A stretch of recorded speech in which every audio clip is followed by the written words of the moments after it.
د کندوز ولایت د پنج امو سیندیزي حوزې ریاست مسؤلین د دغه ولایت د شهروان کانال پاکولو خبر ورکوي. د مسؤلینو په خبره یاد کانال د 2 میلیون افغانیو په لګښت د پاکارۍ چارې بشپړې شوې چې دا کانال 6 کیلومتره طول لري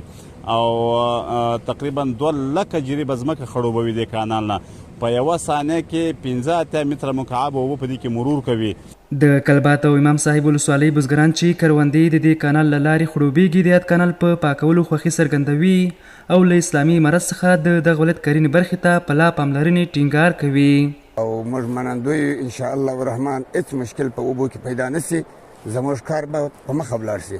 او امام صاحب کلبات دا ډېرې یو زراعتي ولسوالۍ دی چې غلې د دې ځای څخه بلخشان ته د دې ځای پلور نور ولایتو ته لکه فراه و نیمروز و اخواته